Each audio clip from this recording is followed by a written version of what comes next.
So we're recording now. So every tool, everything that you think about in cybersecurity, you know, it's basically like a duality, right? So you can take anything that's an attack and make it into a defense and somehow, and then anything that's a defense can be used as an attack, right? The best example of this is this duality of sniffing and spoofing, right? Where we're taking packets, SCAPI, and we've been using it to craft attacks, etc. Now we're going to use the same tool pretty much, but from the point of view of defense, right? So, you know, you can say we can generate attacks to do penetration testing, for instance, right? So you basically send attacks to a machine, and then the machine will detect the attack. So we're in essence using the attack for defense, or to at least be aware of the security. So, you know, security is tough and really, I mean, realistically speaking, right? Cybersecurity it's not an easy thing to do when you have a well-motivated, you know, actor. So, but yeah, so we've looked at several examples of a new class of attacks related to network security, where basically these are the spoofing type of attacks. And that's this new family that we've explored with SYN attacks, resets, TCP attacks. And remember, the key thing here is that we're not exploiting some bad implementation of something. The protocols are designed well, right? TCP is designed well. It's just that people are exploiting these vulnerabilities. And then we just looked at some of the defenses like SYN cookies, etc. Now, in this phase of the semester now, because you know we're after the exam, so now we're going to look at this duality. You know, you could say that spoofing was the attacks part. Now we're going to look at sniffing as part of the defense. Okay, so we are going to look at an open source, pretty well known intrusion detection system. So we're going to start with that, just generic intrusion detection systems and kind of how it works.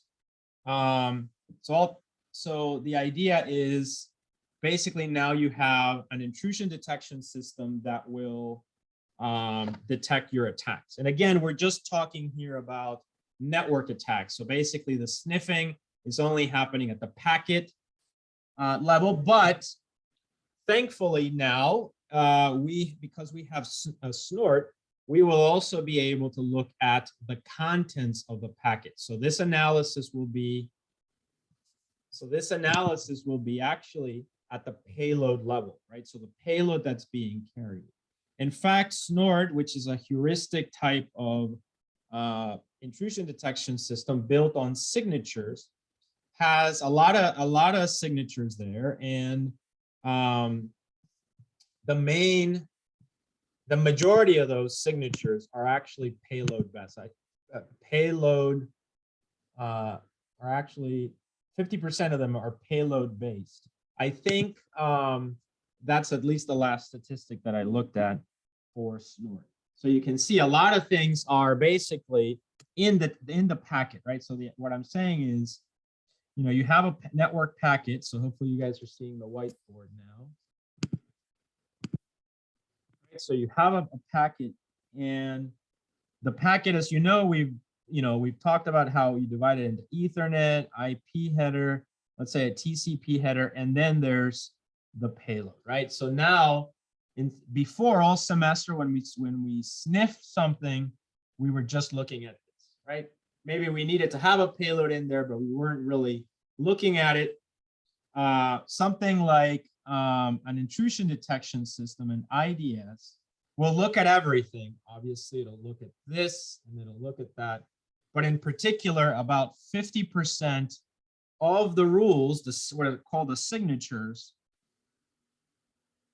So the signatures in this IDS that we're going to talk about today, Snort, which is a famous one.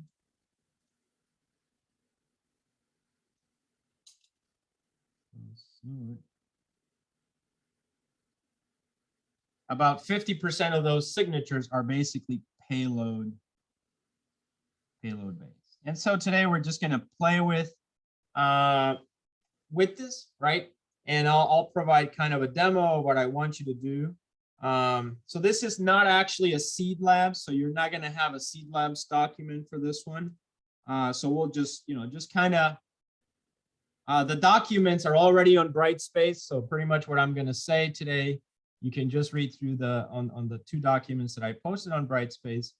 But yeah, so that's kind of the idea. So we're going to learn how, and by the way, if you want, in your term project that you're building in your network, you could easily implement Snort, right? And just see how it works.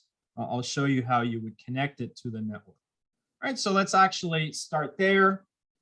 So you guys, you have seen the diagram. You're basically building a firewall, the ASA or something, and then you have a router, and then you have the 3 switches, right? Switch 1, switch 2, switch 3, and then you have a connection. So hopefully this is now becoming a lot clearer because you've started to build the network. And then now the question is, you want to have an intrusion detection system. So where on your network would you place an intrusion detection system and how? Assuming, of course, you're not relying on this, because the ASA actually will have probably some default rules, heuristic rules for intrusion detection systems, but it's not going to be that many because, as with all these tools, they're products and you need a license. Okay, so you pay for the license, and then basically what you get is you get a right to update all those signatures, right? The advantage with something like Snort is that it's similar in concept, but obviously we don't need a license. It's open source and free. So anyway, so the next question is, where are we going to place the intrusion detection system? Where do you think we would place it? Anyone? Remember, this is representing the internet. And then these are domains of trust. So domains of trust, maybe I'll use a different color. Domains of trust just means areas that you trust more than others. So basically like that, right? So of these 3 areas, this is the internal network, where you have your office, etc. So this is the most trusted. And this is not trusted because that's the internet. And then the DMZ, which we've been talking about. So section 2, which one's section 2? This one here? Yeah, the DMZ. Yeah, the DMZ area. And where would you place it? Would you place it like here, let's say? The IDS. Okay, so let's think about that. So let's just think about 2 places. What could be the advantages and disadvantages of placing it either here or here? What would be some advantages and disadvantages?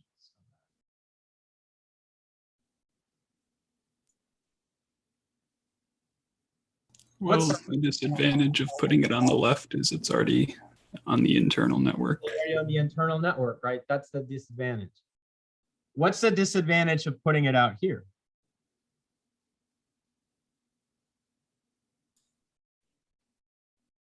It's publicly exposed.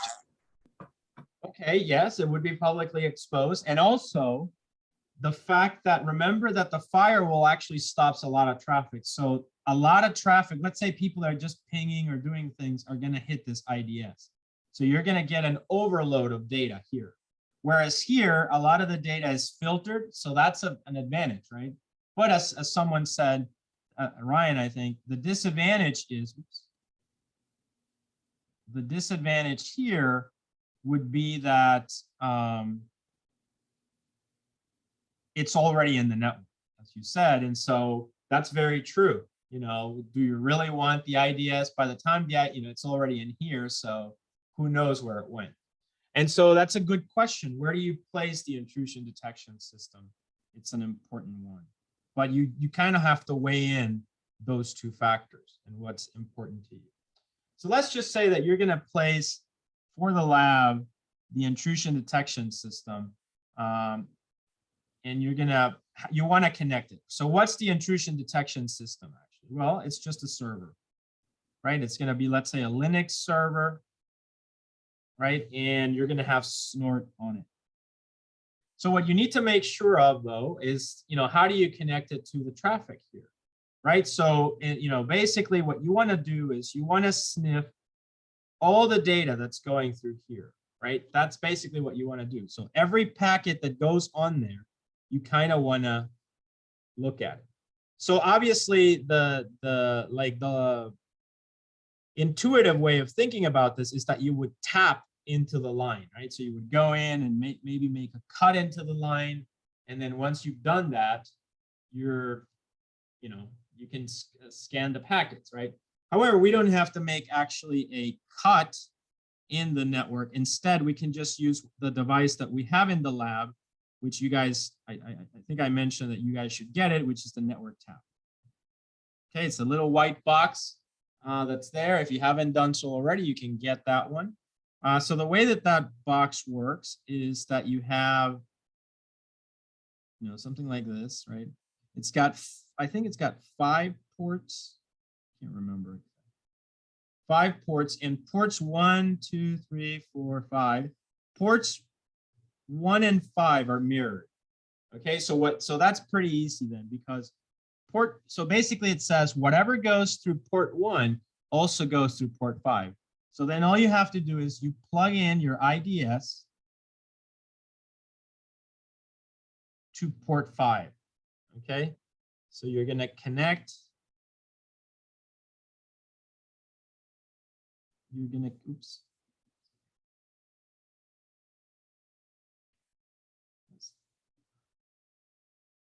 So that's the IDS. And then you're going to connect the IDS to port 5. Okay, and then as far as the connection over here, this cable, that you can think of it in like you're cutting the cable. So really you connect 2 cables, right? And it's really like the 2 cables are kind of connected here together. So that's where you tap into the network. So one end would go here, the other one goes here, but it's basically 2 cables that go into port 1 and port 2. Because this is like a hub, it'll be able to send the packet to its final destination. Does that make sense, guys, how that works? Yeah, that makes sense. Great. So that's the network tap. So now that you can implement this physically if you want in your network to play with that somehow. So it'd be interesting, where you put it, and you want to scan some network traffic. Okay, so definitely a Linux machine, your CVM, basically put it in bridge mode, connect it to the port 5, and then just use ports 1 and 2 to kind of make this connection over here. Okay. All right, so that's the idea with setting it up in the hardware. Okay, so hopefully that made sense. If not, I can show you in the lab itself how we can do it. But the whole point of the equipment is for you to just like get a physical sense of how it would work. So now let's think of a scenario for triggering an attack. So the idea is you're gonna send, let's say, this is the firewall, the router, switch 2, switch 3. You don't really need more than that, because it's not going to get past the firewall anyway. Let's say you tap into the line. So now you have a Linux machine with Snort over here. This is Linux. You need to put it in promiscuous mode so that it captures every packet, not just the packets going to it, right? So remember, there's going to be a source and destination IP. Those destination IP, it wants all the traffic, because actually the traffic is not going to it, right? It's going, into the firewall or wherever it's trying to go. So once you have Snort running here, right? I'll show you how to do this today. Should be pretty straightforward. So once we have Snort here, then you're going to launch some attack. So probably you're going to set up, your laptop here, right? And now you're going to run some attacks. So, tools that you could use to run attacks are netwalks, obviously. But we can just simply spoof packet with Scapy. And that will probably be easier. All right, so that's kind of what I'm going to discuss today. And then you guys will have a lab assignment about this, okay, where you kind of have to implement it. But now for the lab that you need to submit, you do not need to run it on the physical hardware. You can just do it with VMs. Just target the VM directly if you'd like. It's okay. It wouldn't matter. But for the term project, that would be a nice thing to demo, okay? To show that you did it, and it should be pretty easy. Just, so that it gives you a little bit more sense of how, kind of how it works. Any questions? Nope. All right, so let's move on then. So we talked about the physical. We're done with that part. Okay, so that we're going to talk about a few of the attacks that we're going to do for this. So the first thing that we have to think about is that we have basically families of attacks. Okay, we have, families of attacks in network security. Now you're familiar with them, but actually Snort can capture more than just the family of network attacks that we looked at today. So it can capture a few more. So for those of you that took 450, you might remember the buffer overflow lab, right? So you remember the buffer overflow. And you remember that we were sending an exploit. Yeah. So if you remember that we were sending an exploit, what were some of the, let's say that you're an analyst of cybersecurity, right? And you're trying to detect packets that might be a buffer overflow attack. You know that you can look at the payload because it's not encrypted or anything like that. So what would be some things that you would look for in the payload to detect buffer overflow attacks? What do you think?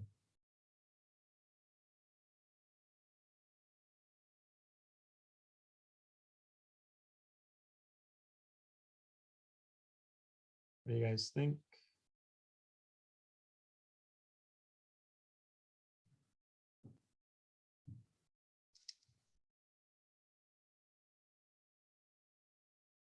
Any ideas? What were some common characters that we used in buffer overflow attacks? No ops. No ops, right? No ops. All right. So the no ops, which was the famous NOP sled, right? And so think of it that way, right? So you learned in that class that, to achieve an exploit, you had a no op in there, right? Well, now you can definitely consider as a signature of an IDS a payload that looks like that. You see that? So if you have a no op sled, then you detect that, and then could be an attack, right? Could be an attack. Intrusion detection systems don't usually stop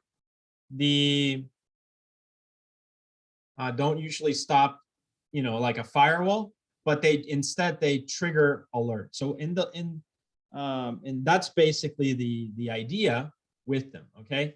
That they are going to trigger alerts, so you would then basically would be able to detect it. Okay, but yeah, so this is generally the idea here, okay, to detect a payload, for instance. So my point is an intrusion detection system, doesn't just look at protocol violations, etc. It can also look at payloads like with buffer overflow related.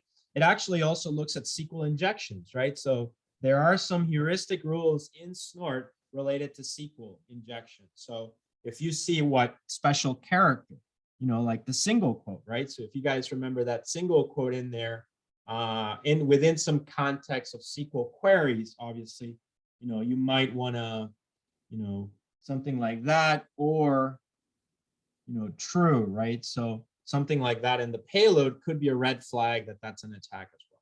And so that's really the idea here, okay? So we are actually going to look at, before we get into the code, let's just think about what we're going to look at. So I'll just talk about the lab assignment. So the lab assignment is basically trigger. I want you to trigger alerts. And when I say alerts, I just mean that the intrusion detection system will raise an alert, right? So trigger alerts for 5 families of attacks. So, the first one, problem 1, so it's going to be 5, right?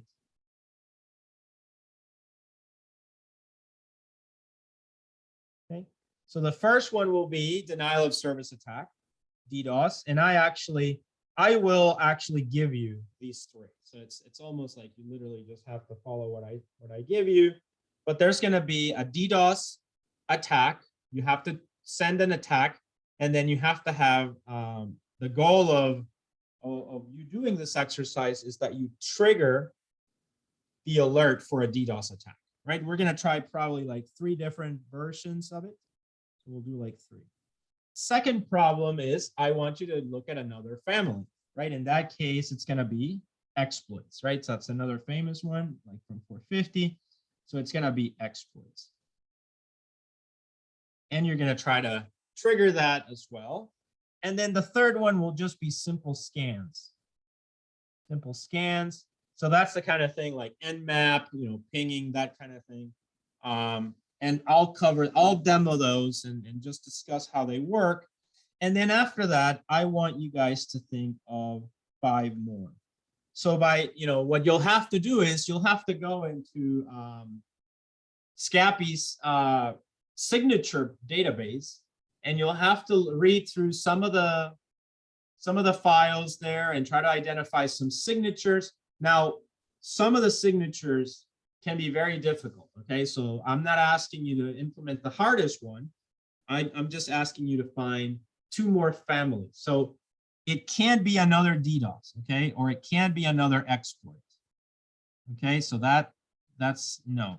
Instead, find other things. So for instance, I'm not saying you have to do this, but something like maybe ICMP related, or it could be SQL injection related, right? So just the whole point of the exercise is for you to exhaustively explore the families of signatures that are available in the Snort intrusion detection system.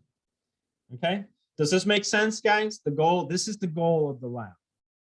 Okay, so this is the goal of the lab. So you're going to trigger alerts for 5 families of attacks. The 5 families, right? Questions?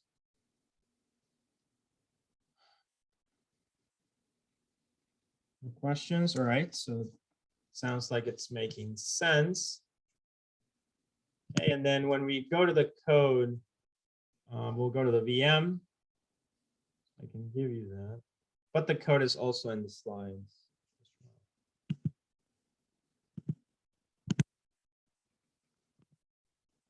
Okay, so let's just a quick overview first. So we've talked about the families. So the first family that we're going to look at is the DDoS family. So from the DDoS family, you're going to implement 3 types of attacks. So that means you have to implement alerts. Now, these attacks have names. So for instance, the first one is called TFN. Then we have TFN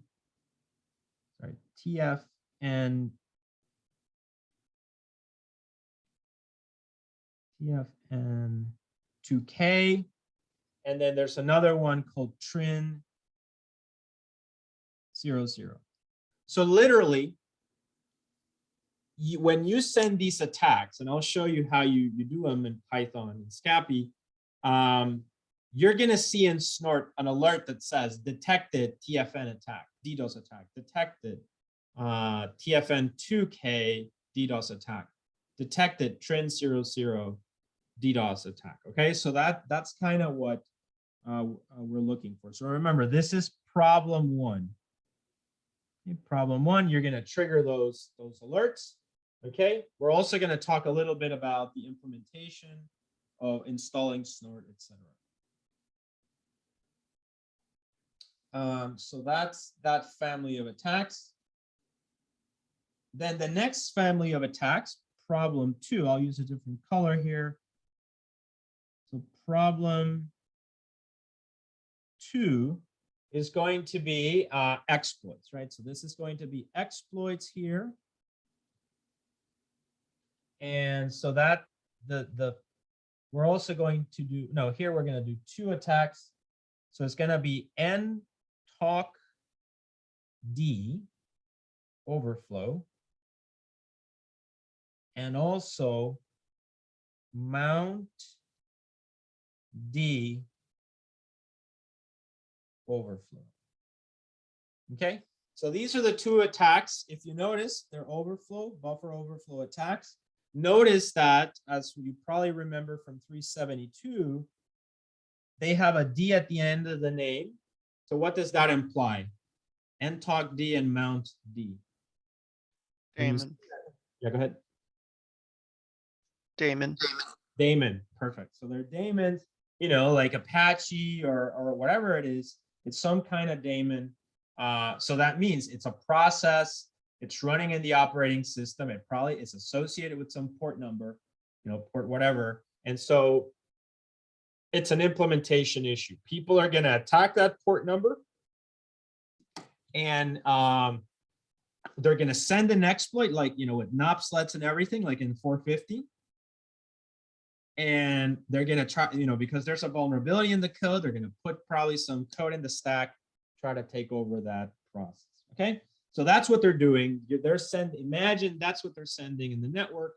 Obviously, your IDS is just scanning all packets, maybe independently even, but it's going to flag a packet when it sees something, as we said, like for instance, a NOPSLET or something along those lines. Okay, so in our case, we're gonna do, you know, I'll show you this how it works, but we're gonna do these two attacks, and you know, we should see then again from Snort, okay, alert, N-talk-D overflow has been detected, exploit, mount-D overflow exploit has been detected. Okay, so that's what you guys have to achieve. All right, and then the last one, the third one, just for kind of give you a well-rounded set, and then you guys will do two more on your own. And just, you know, again, with this kind of thing, right, guys, you have the hardware equipment, you have these labs, you can do as much as you want or as little as you want, right? You can do the minimum, and I'm fine with that, or you can take it, you know, beyond. And have fun with it. So I would recommend that you explore the rules. They're a little bit difficult to implement, but the syntax is not straightforward, but also the slides provide a lot of examples of how the syntax works, and you can take a look and it'll give you an idea. And we'll take a look at it at the end of class today. So for problems, so those are for the two extra ones. For the three that I'll provide, it's going to be something called CyberCop scan, CyberCop scan. And these are, as I said, like end mapping kinds of things. And also Amanda scan. Okay, Amanda scan. So these are the three. There's basically two attacks here. And this is a family of attacks related to like scanning, etc. Okay. So hopefully that makes sense. So now that's basically all the logic of this. I mean, it's not really, there's not much theory in this, right? So it's the end of the day, cybersecurity, hopefully you guys notice that, yeah, there's a lot of, a combination of a lot of tools and controls, and there's a lot of working as a system, but a lot of the time it's just data in a specific format, in this case, network data. And then you need to scan that data and find some pattern. It almost comes down to some kind of a pattern recognition system. So in this case, just the simplest plain vanilla if statement kind of a thing, where we're just matching for particular things. So that's what hopefully this lab will demonstrate. Now, we're not building an intrusion detection system. That's not, I've done that in other semesters, but I thought you guys may not want to do that much coding. So instead, we're just going to do the coding of the attacks, very simple packets, but we're going to rely on Snort, an actual IDS, to detect things. Okay. All right. So let's get into the technical aspects of this then.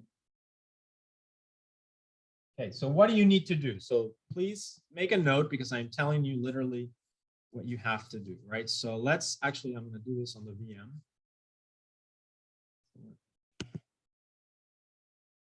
Okay, let me just start up the virtual machine here.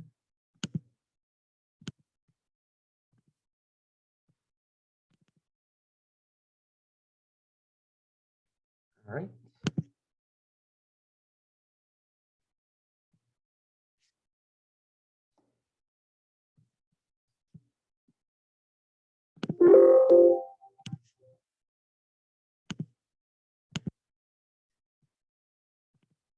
And I'm going to share VM.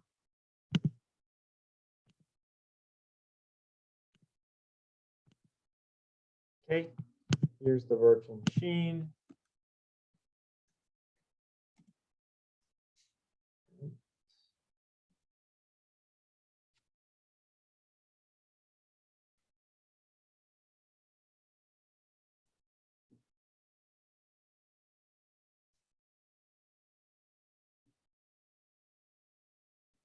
Okay, so we are on the VM. So now let's go ahead and now Snort, I don't believe that it is installed by default on CVM. Yep, it's not there, right? So you can see there, it gives you the command sudo apt install Snort. So you can just go ahead and install that one.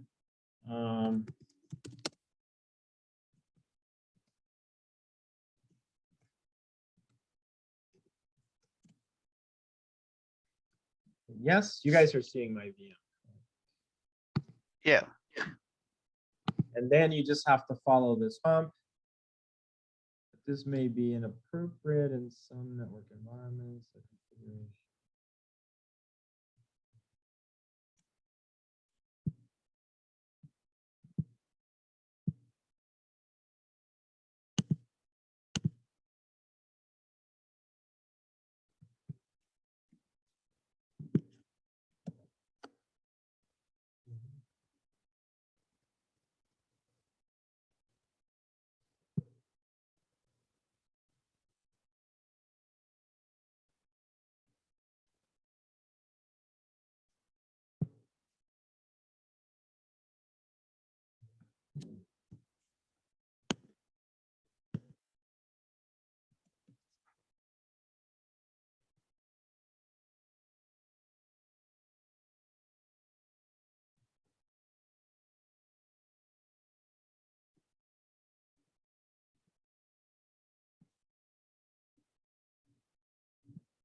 Let me close this. Let me try it.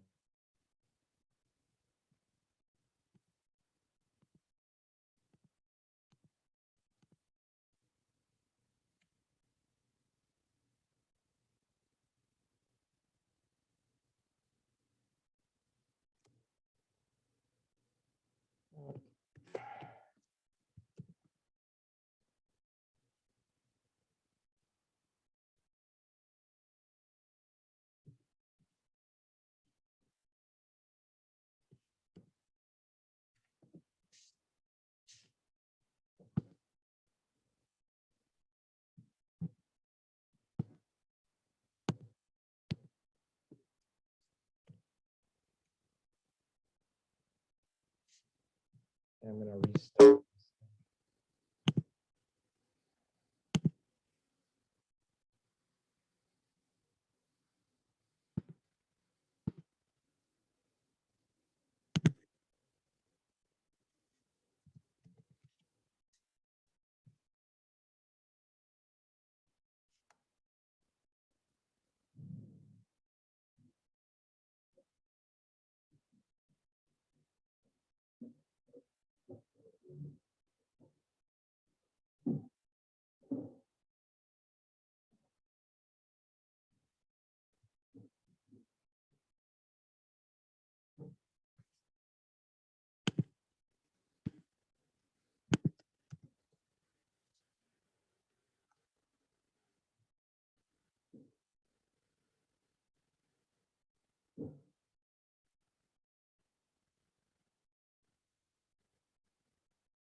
Okay.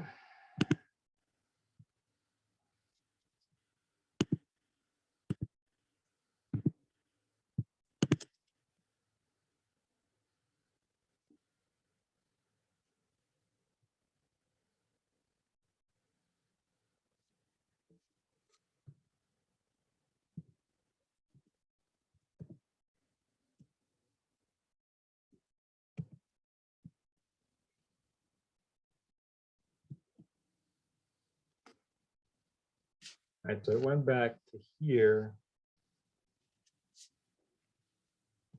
Oh, there, I don't know why. Okay, so now it's back here. So interfaces which Snort should listen on. So this is what? ENS something on these machines? ENP0S3. ENP Yes, 0. S3. Okay, thank you. And then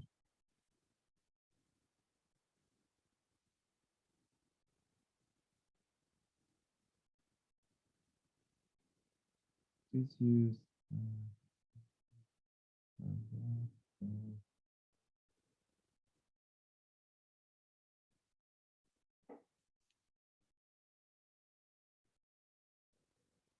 oh, okay, yeah, so just enter. Okay.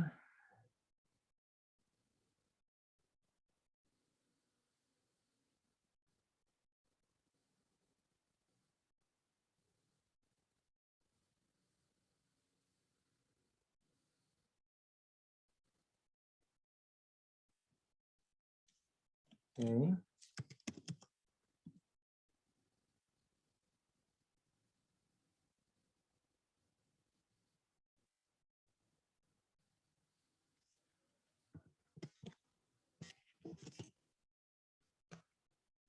Okay, there we go. So Snort is running, okay, and installed on your computer. So initializing all the plugins, PCAP, that's the PCAP library. Do you guys remember that? And then acquiring network traffic from ENP0S3, and then it's got all the credits of who is the owners of it. I believe now let's go ahead and let's kill it. And let's try to listen on it on a specific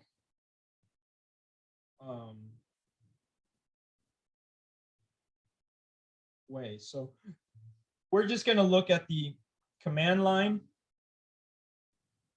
way of viewing data. So in this case,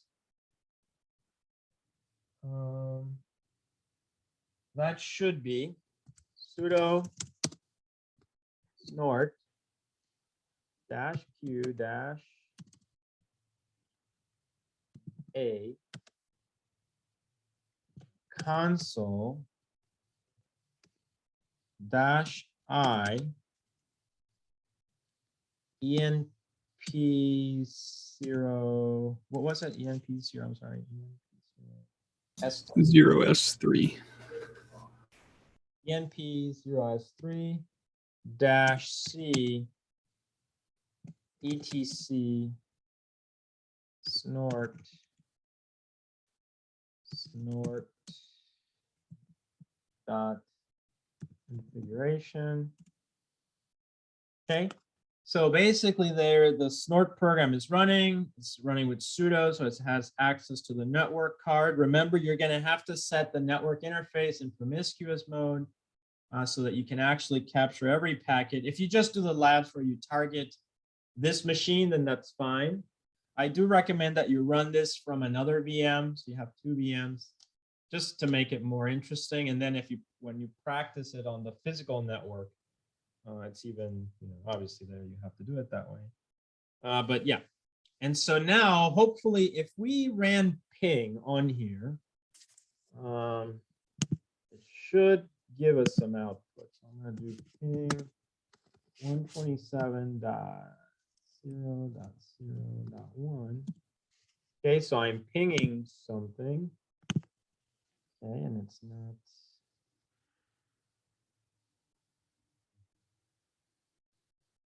outputting.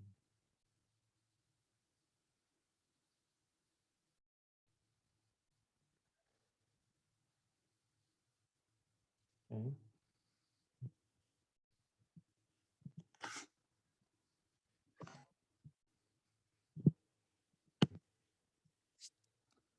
So that may need some setting. So I'll take a look at that. But anyway, so that's the command for running Snort. You may find other configurations as well for this to work. Let me try another IP actually.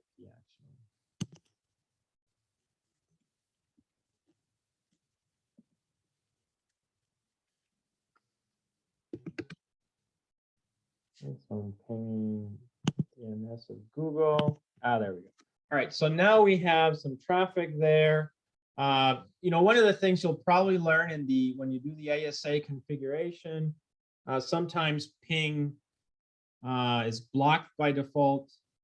So anyway, here you can see it's outputting. This is the output of Snort. Yeah, and so the key thing is for you to read some of the information. Like here it says ICMP. It says the priority of the issue. It's basically just a normal ping, ICMP ping. Classification, basically the classification of it is miscellaneous activity. So it doesn't consider it to be a high priority or dangerous. And it's giving you basically, from 10.02.15 to 8.8.8.8, and then from 8.8.8.8 to 10.02.15. So it gives you this kind of output. So I'll stop it now. Here. Okay, so I've killed the ping, and now this should have stopped because it's not really capturing any traffic. If we run like a browser, it might generate some other kind of traffic, or it may just think that it's fine. So basically, Snort can be very verbose, right? So in this case, you don't see any output here, so it's obviously tuned out port 80, web traffic type, but ICMP could be something. So it has raised alerts. These are all alerts. So it's definitely raising an alert. You then need to have an alert management system to kind of say, okay, you know what? This alert has a priority of this. I don't really care about it, but other alerts you might actually care about. Okay. Any questions so far, guys?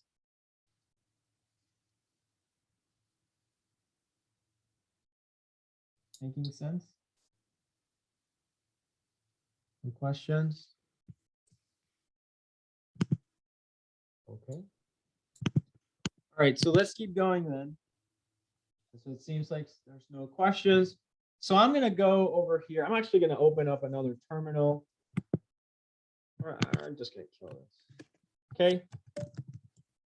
And now we can, first thing we can try to do is try to find Snort. Okay, so it's probably in the etc folder. So we can go to cd etc Snort. Okay, so there's a folder here. You can see we are at a folder. You can do ls-l, and now you can see you've got a lot of the configuration files for Snort. Notice one important thing you have in here is a folder called rules. You see that? You have rules in there. So then you can go to rules, and then this is where you're going to explore different families of rules. Okay, so you can take a look at all of these. And then just try to identify something that is of interest to you. Remember, you have to trigger these rules, okay? These are just text files, so we can take a look at these, cat, and I'm going to do sql.rules, and that's just, and you can see the rules are literally written in text, right? So every rule starts, it's like, it'll look like this, right? So basically rules have this pattern of alert, and then it says something like the protocol, so TCP. Then it has to do with the direction of the traffic. So this just means any source IP, any defined destination IP and port numbers, source and destination, okay? And then here, there's a little message that says what type of an attack it is. So SQL, brute force, failed login attempt, okay? The content of it is really important because that could be the, what's in it, right? The payload of it. And then there's a few additional fields of importance that you might need. Okay, so we'll do some examples of these so you kind of get a sense of how it is. Remember, a pound sign in this file indicates a comment. Okay, and so you can explore all of these, and that's actually what the exercise will be for you. So you can see here, there's another alert, right, with information, maybe in binary, of the encoded message that's being sent across the network. Questions?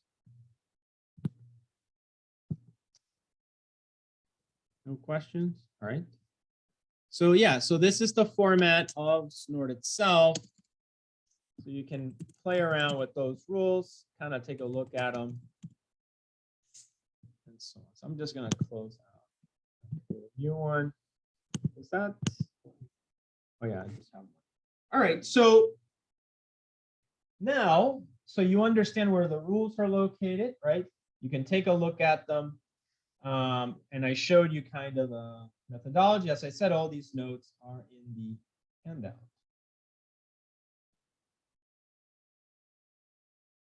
Okay. So now that we are going to practice just triggering one alert, okay? So the first thing is, then let's imagine you've started up the Snort IDS. Now you want to trigger an alert. That means you need to have an attack, right? So we're going to set up a script just to trigger these alerts. Kind of think of it as pen testing, just to see if it works.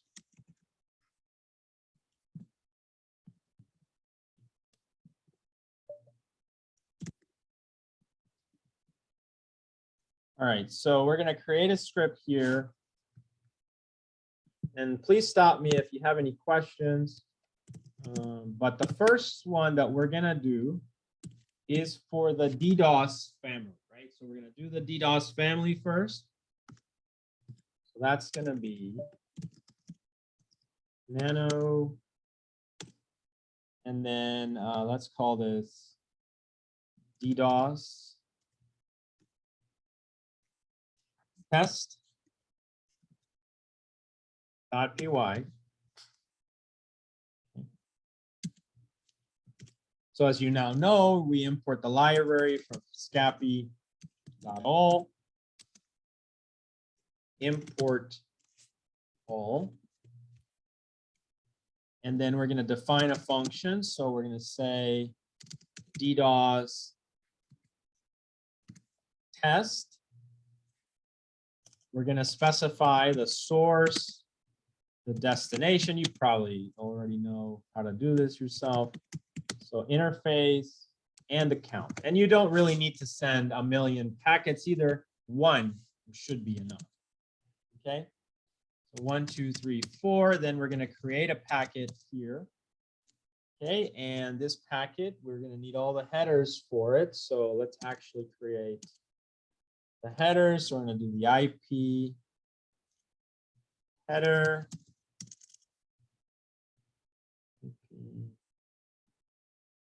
Header. Okay.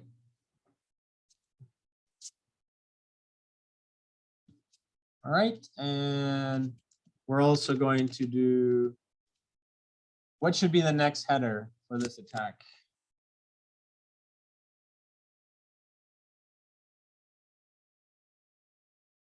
For denial of service.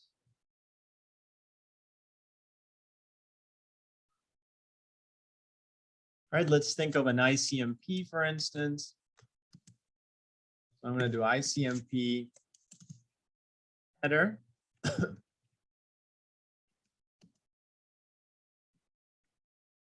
And then we're going to do the payload. Let's just call it payload.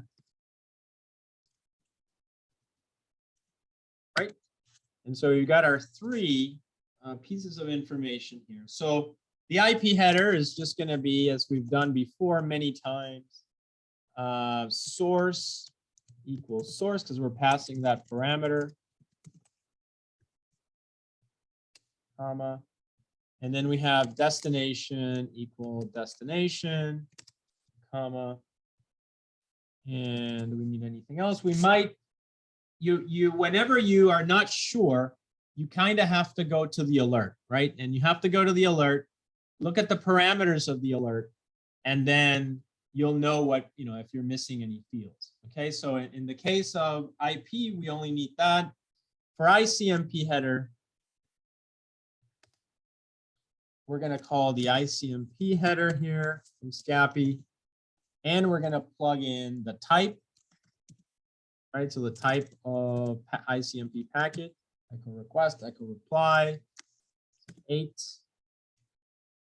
And also this has a when the engineers that created this signature were exploiting the attack, they identified that the ID parameter in the ICMP header was usually 678 whenever they saw this type of an attack.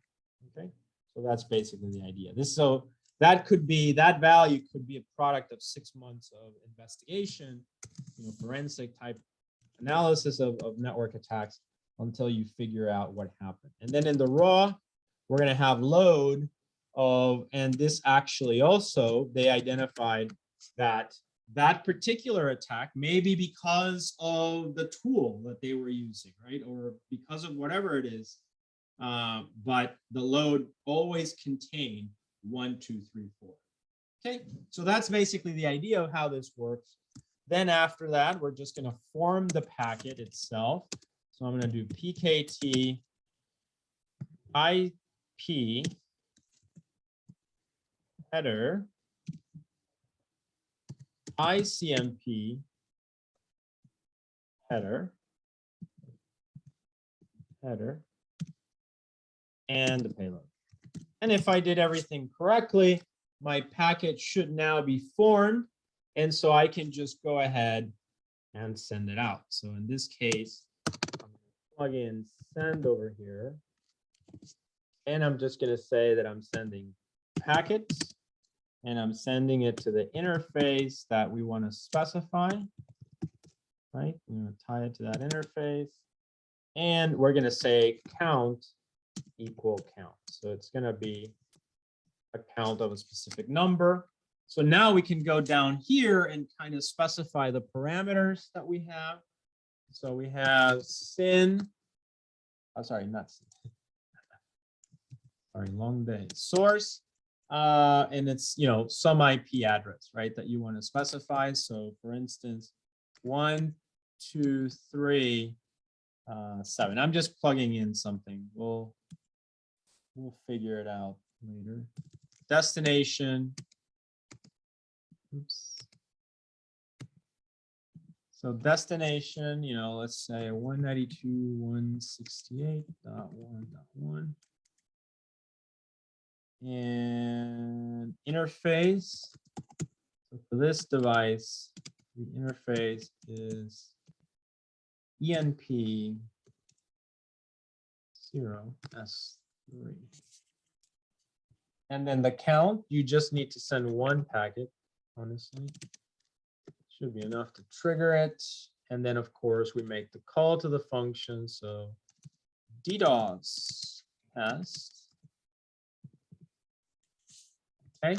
And in here now we can plug in the parameters. So we're going to plug in source, destination, iFace, and finally the count.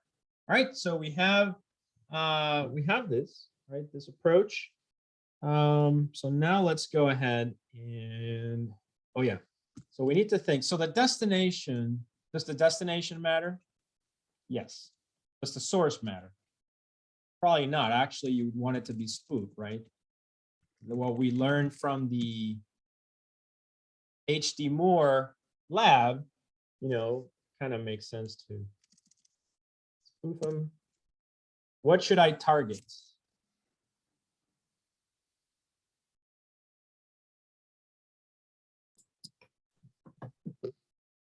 Whatever the Because I'm victim. sending a specific attack, I would recommend that you do not target anything like Google or anything like that. Okay, guys?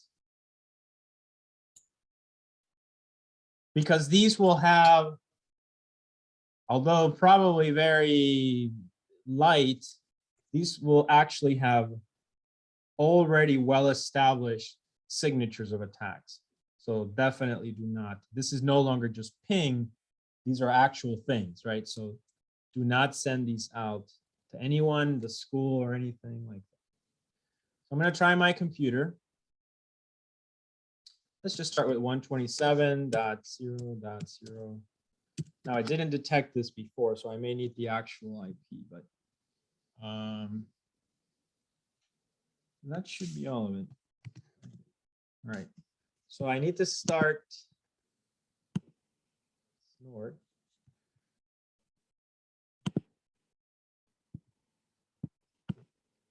All right. Okay, so that was, so Snort is running now. Now I'm just going to run script.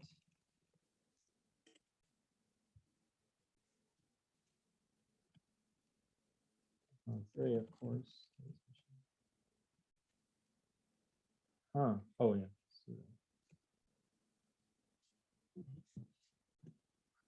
All right, 1 packet sent. Let's see if we triggered an alert. Nope. It's probably because of the same problem that we had before. Right? Do you guys think that's the case? 10.02.15. I'm going to try that.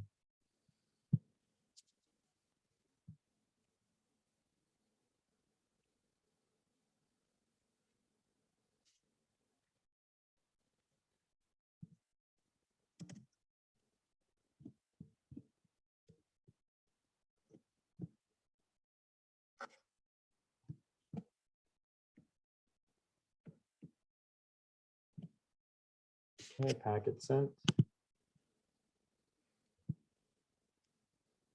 ICMP echo reply. I did not trigger the alert, correct? But I triggered an ICMP response. So let's see. So if I run it again, a way that I can test, I'm going to send 2 packets. I'm going to send 2 packets, and I should get 2 of those alerts, which means that this is triggering it, but maybe I have a mistake in what I did. So let's take a look. And maybe you guys can help me to spot it. Okay, send 2 packets, so I should have 2 alerts. The original one, and then now I have 2 more, right? But it's not triggering the specific alert. Why?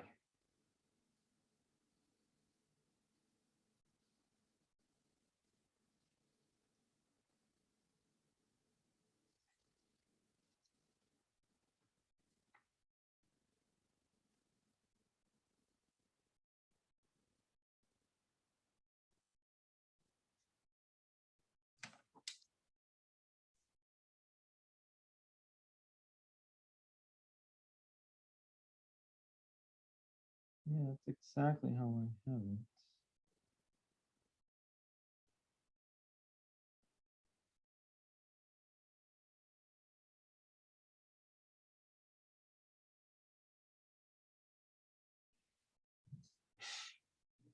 Did you guys find it?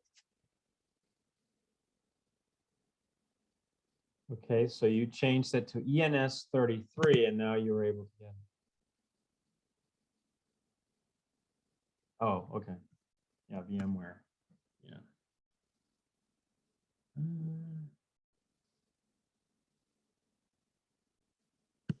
So you got yours to work, Anthony. Are you using 2004?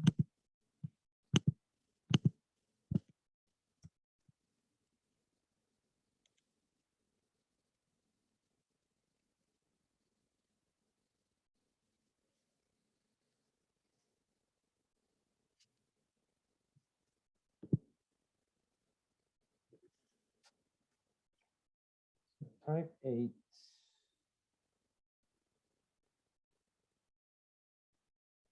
ID 678. Load 1, 2, 3, 4.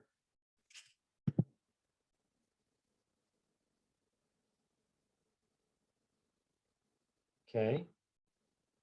Ah, okay. All right, that's a good catch there. Thank you.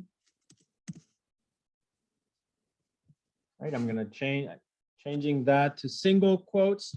Let's go ahead and try it out. Send 2 packets. But I'm still not getting the actual alert.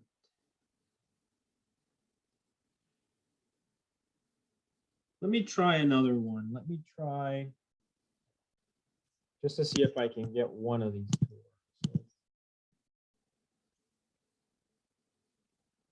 So,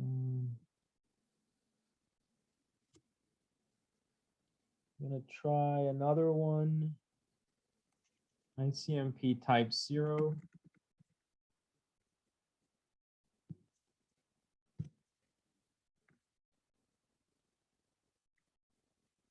No ID. And the payload should be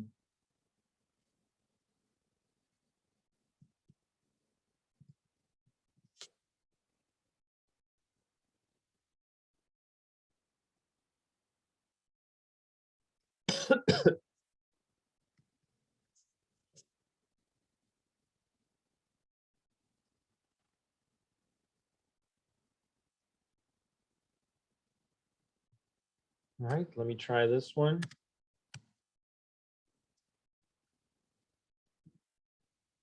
And 2 packets.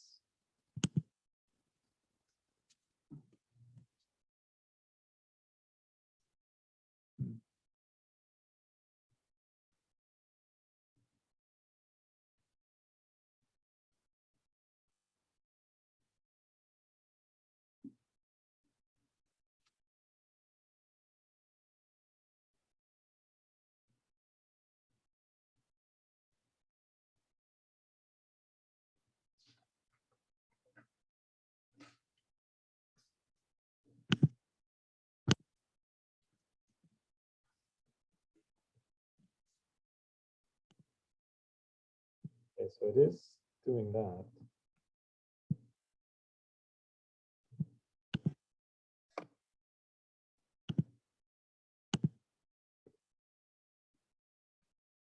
Just, I'm not triggering.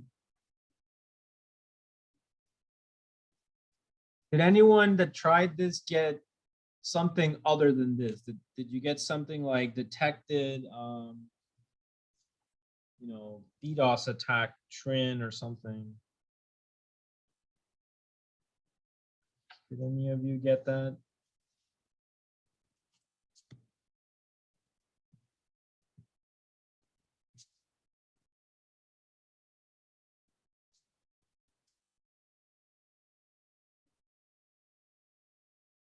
No one?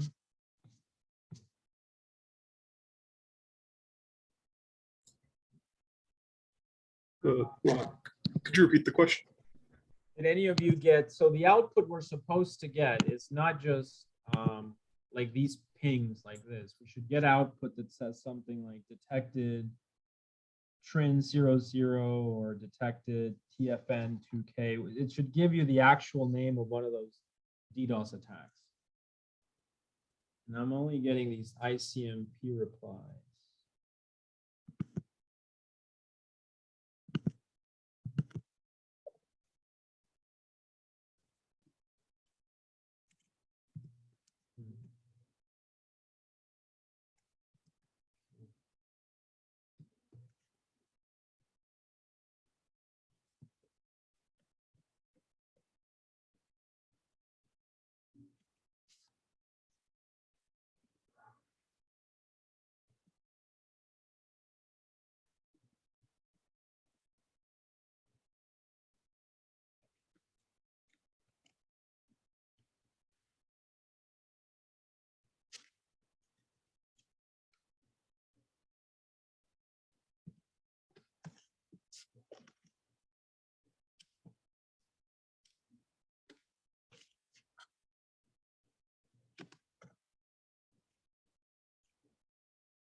Oh, there it is.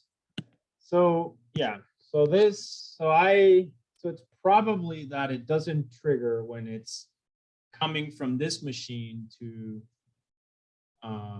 itself. So this time around, all I did was I changed the IP to be something that I have here on my network. And this time around, you can see that the alert was triggered, right? It technically doesn't even have to be a machine that's on, but you can see that there. This is actually what you're looking for in the attack. So DDoS, TFN2K, ICMP, possible communication, attempted denial of service attack. Okay, so if you remember, we had said in the example, we go to the whiteboard here, we had said you have to trigger TFN, TFN2K, trend 00. Literally, these are the ones I'm demoing right now. So I just did TFN2K. Go over here. There it is, right? Now I'm going to do TFN, I think, which is the first one I had done. So now I'm, okay. Oh, I'm sorry. Yeah, so, okay. So now I'm back to the VM. And this is basically the code. So what I was saying is, I did TFN2K before. Right? And now I'm going to change this to be the other attack, TFN0. So that was type 8, comma, ID equals 678. It has to be an exact match, otherwise it won't work. And then this is going to be 1, 2, 3, 4. Right, so this was the first one that I was testing. So now this one should work as well. Send 2 packets. I take a look at here and you can see, whereas I had DDoS TFN 2K before, now I have DDoS TFN. So that's the first one that I attempted, okay, of the DDoS attacks. And then I just have one last one to implement, which would be the Trin00. And that's, again, just another attack. So I'm going to go ahead and define it.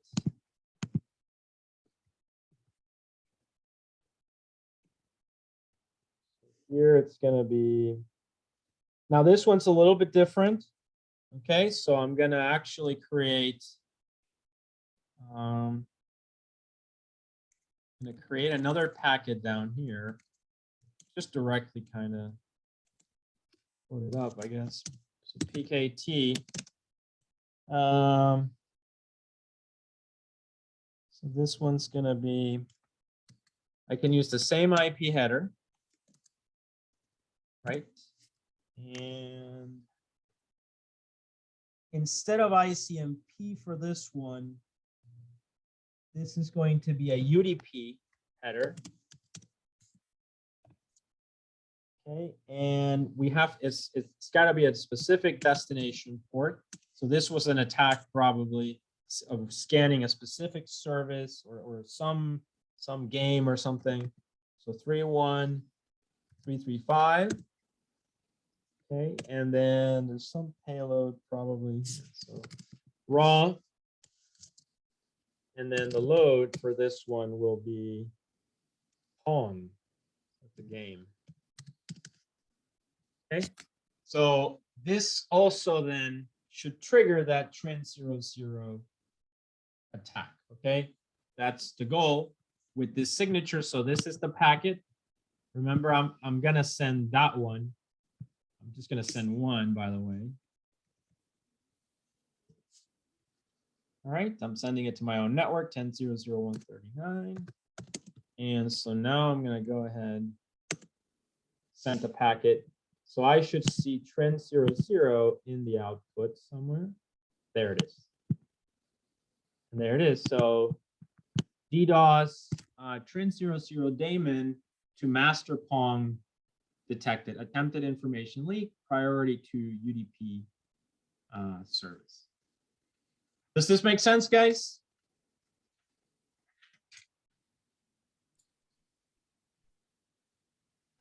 Yep. All right, no questions then, I'm assuming. All right, so it doesn't sound like you guys have any questions.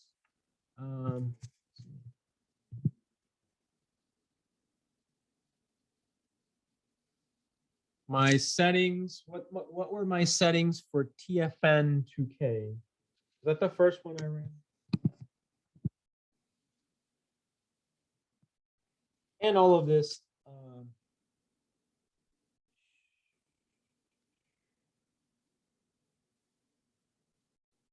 Yeah, so all of these should be in the handout, but I'll repeat it.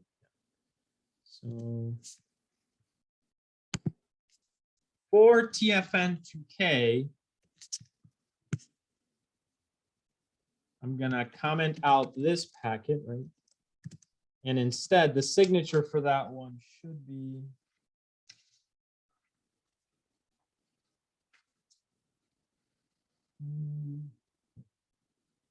type 0.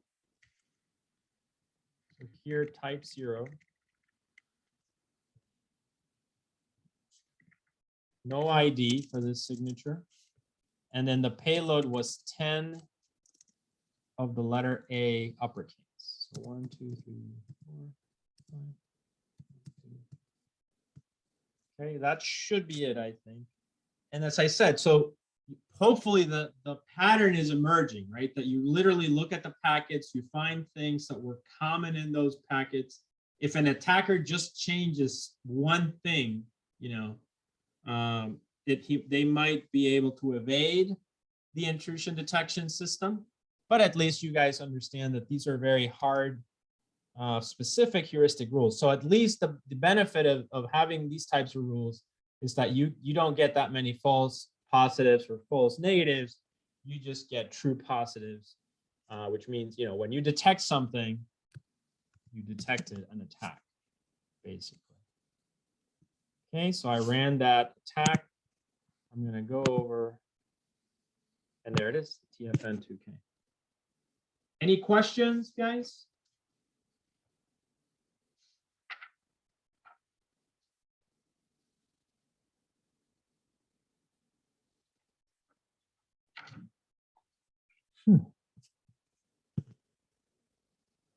All right. All right, great. So that hopefully that makes sense. And you've seen already the pipeline that we would do.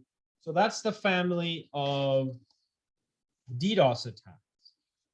The next family of attacks should be the exploit ones, as I discussed. So I'll do one of those, probably that, and then you can do the rest, I think, hopefully. And as I said, all of this information is in the handout. So if I go to Brightspace, right, and if we go to IDS, just download this one.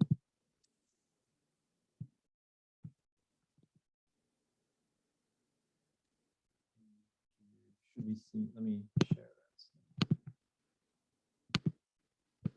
Okay, so if you go through the slides, you'll see all the information there. And there's an example of a script. There are the packets. So these are the 3 that I just did. And then these are the exploits for ntalk D, mount D. And then these are the CyberCop scan and Amanda scan. So I only did 3 families. You have to do the other 2 by looking at the rules, picking 2. But I think hopefully this makes sense. I want to do one of these. These are fun because these are like related to 450. So let's just go ahead and go back to the virtual machine.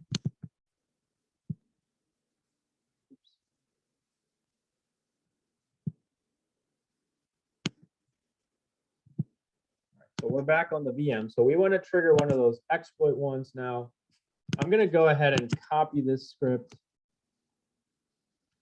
And I'm going to rename it. Since this one now works, I'm just going to say exploits dot UI. Okay. And then nano exploits, right? So I'm going to follow a different format for this one, just so they're more neat, nice and neat.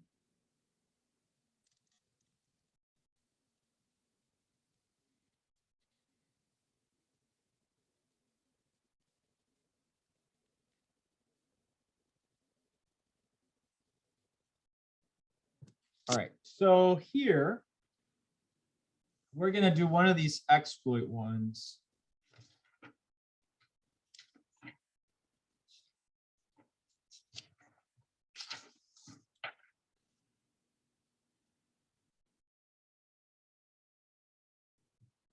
All right, so let's do, I think it's ntalk D. So packets, IP, source, destination, and then this is going to be a UDP packet, just because as I said, the cyber engineers figured out, okay, you know, by the way, whenever you see a packet with these characteristics, it's an attack of this kind, ntalk D. And that's how it works. That's signature based. Later on in the semester, we'll talk about other approaches, which are called anomaly based or AI based, pattern recognition based, etc. But the most classic example is the signature based or fixed rule based. So I have this.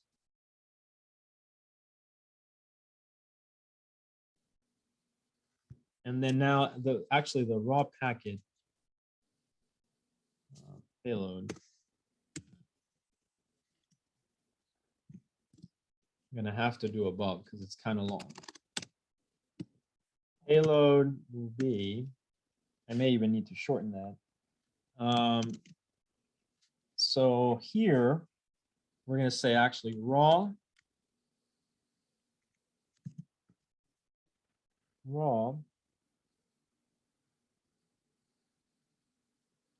load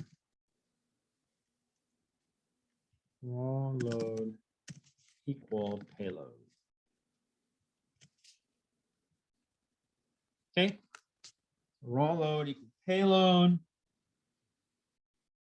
So now this is a little bit tricky because if you're, as you remember probably from your 450, you know, hex characters are not the most friendly.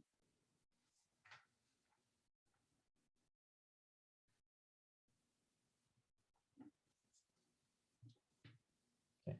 So you guys remember this is hex basically. So we write like this, \x, then 0, 1, then \x, 0, 3, \x. Then we're gonna do 1, 2, 3, 4, 5 zeros.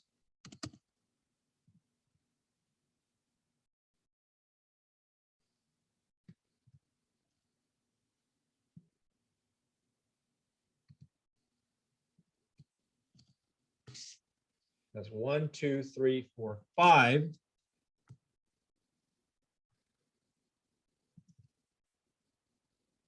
Then 0, 1, 0, 0, 0, 2, one more 0, 2. And then the final one is E8. So letter E uppercase and the number 8. And that just defines, as I said, the type of an attack, the code injection, whatever it is, if you remember, that this is the shell code. Oh, and I missed it. How many 0, 2s?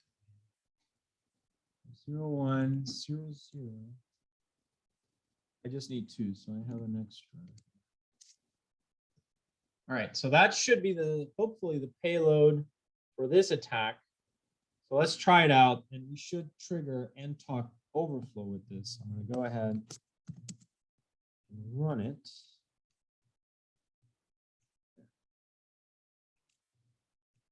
Python, sudo Python 3.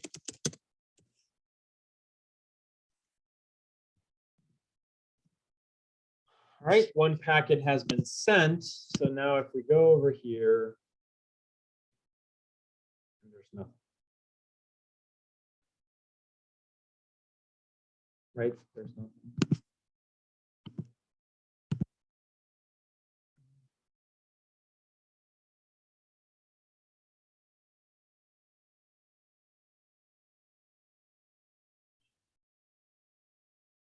Yeah, I'm gonna double check. Maybe I made a mistake in something.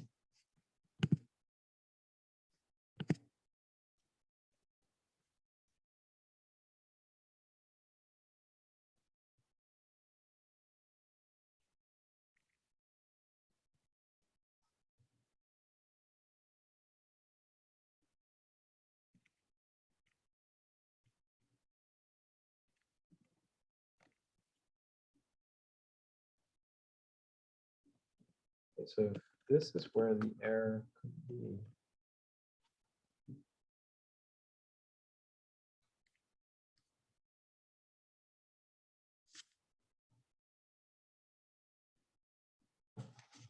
One, 2, 3, 4, 5.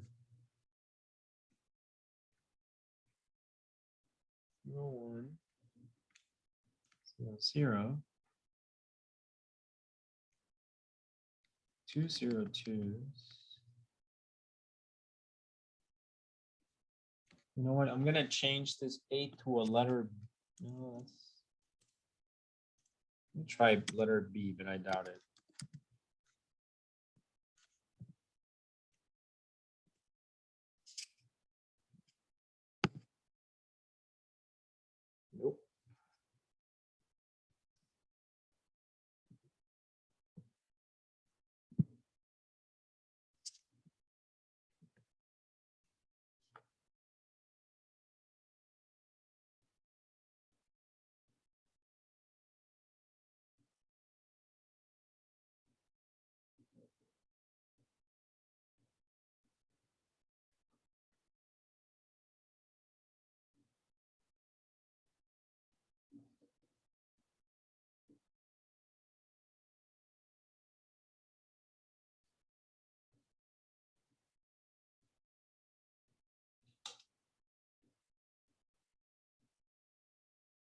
Didn't work for anyone?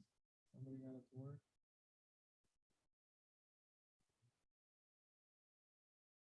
to work? No.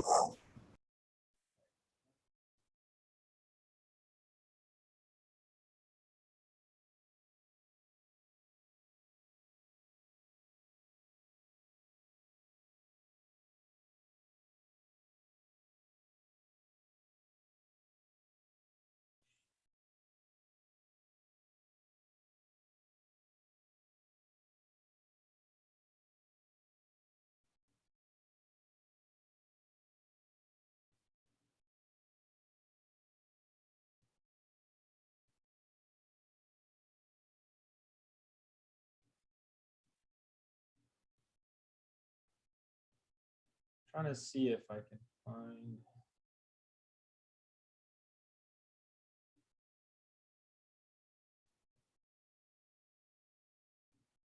So ntalk D.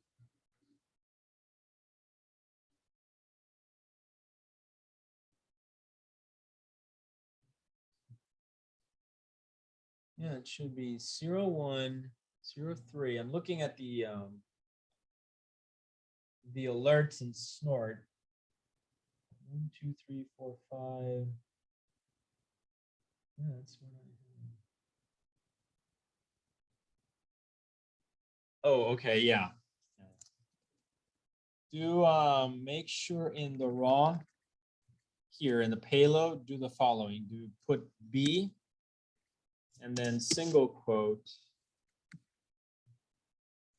and then single quote. Sorry, yeah. So it just indicates binary. We've used this before in 350 for those of you that remember when we were doing the encryption. That's just a kind of a newish thing of Python. All right, so with this, it should work. All right, so okay, sent the packet, no errors. And then now, still nothing.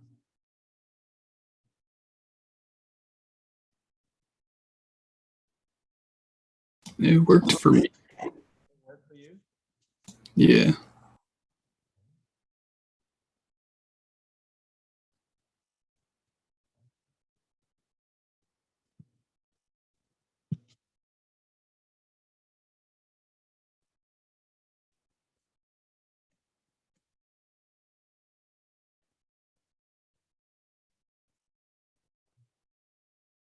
Port load. Raw. Payload. Maybe change the destination IP to your IP. I have a different machine's IP. Yeah, I have a different machine here. So like it's going somewhere. Oh, I had sent, yes. Remember I changed this B, it's an 8. I was playing with it. Yeah, there we go. Sorry about that. So yeah. So now,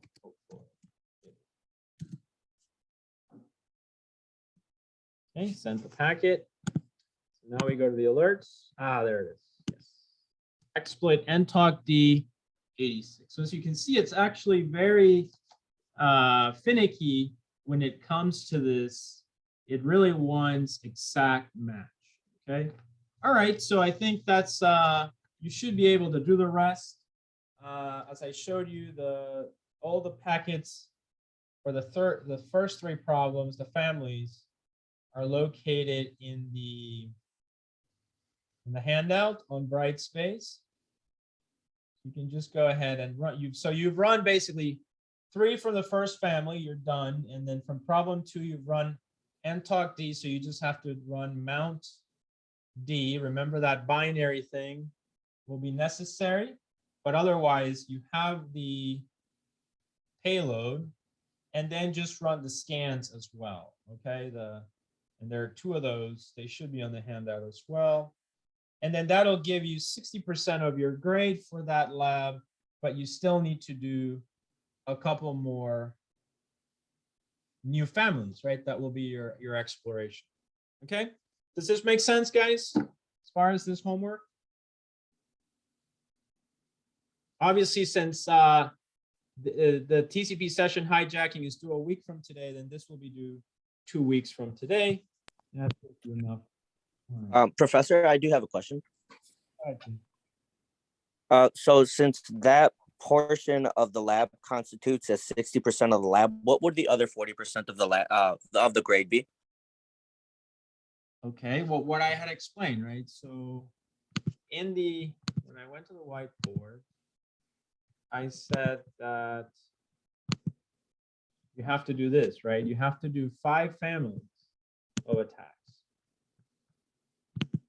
You understand? So there's the DDoS, there's the exploits, simple scans, and then these 2 are 2 families that you need to explore from the alerts file in Snort. And you just need to find one attack, that's fine.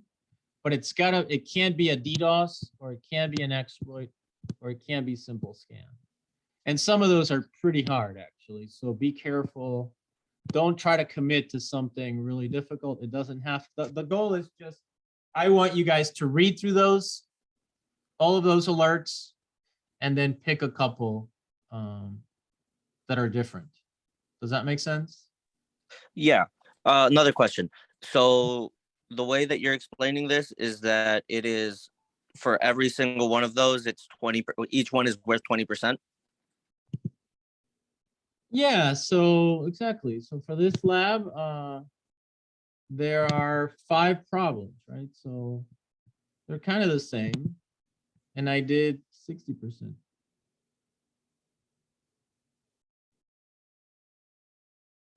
You understand? Yep, I got it. Yeah, so I'll create some kind of a simple document, but it's really this, right? So you just need to do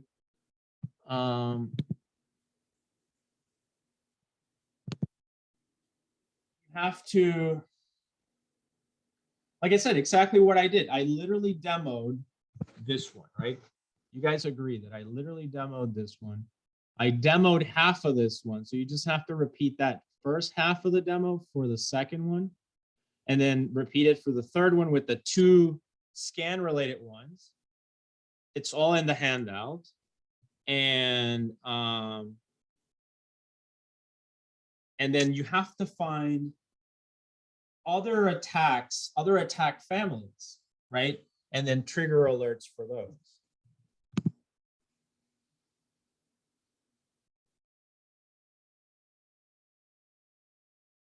Yeah, so the document that I provided is this one, right? These slides here. So this document is very detailed. And everything that you have to do. It's only, the only thing is, if you open it in Brightspace, for some reason it doesn't show the text. You have to download it and then open it. But this is the lab. Trigger alert for 5 families of attacks, DDoS, exploit, scans. I mean, that's basically it. Is there any way you could get it exported to a PDF? Because I downloaded it and it's still blank for me. I'm not sure if it's because I'm using the Linux version of PowerPoint. So then, how does one?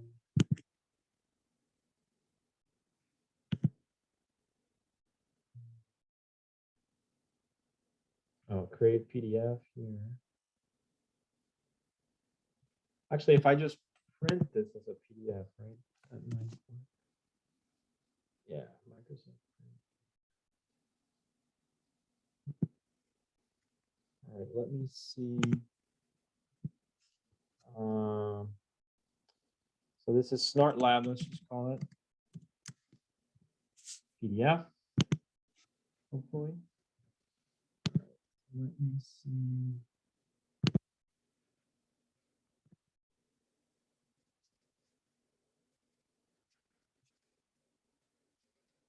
All right, I'm gonna load this then in Brightspace. under, so are you guys seeing, what are you guys seeing? Okay, go to bright space here. All right, so I'm going to load PDF version.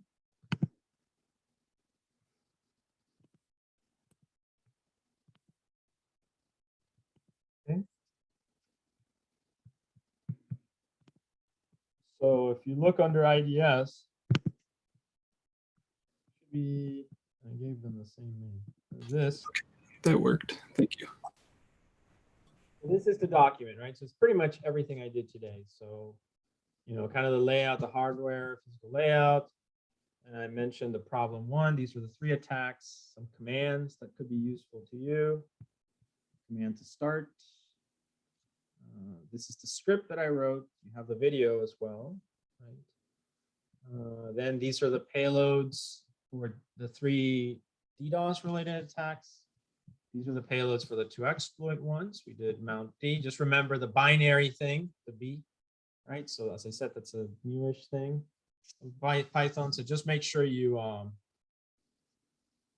you look at the video for that part. We solved it in class. Then these are the 2 for the problem 3. These are scan rules. But then you have to do 4 and 5. Do you remember what I said where you have to go to find those families? Guys? Yeah, etc snort rules. Right, exactly. So you have to go in there. They're just text files, really. And really read through them. And here it is as well, cd, etc, snort rules. Go into that folder, look them over. As I said, you don't, some are very difficult to implement. So I'm not saying that you have to implement the most difficult, but it's whatever you find interesting, right? You can pick a couple of easy ones. My only requirement is that they should not be DDoS, exploit, or scanning. So they can be explore something else. Usually what I like is to see if students have found one that's interesting. So when I'm reading your labs, I can spot something. All right. All right. Does that make sense? Are there any additional questions on this one?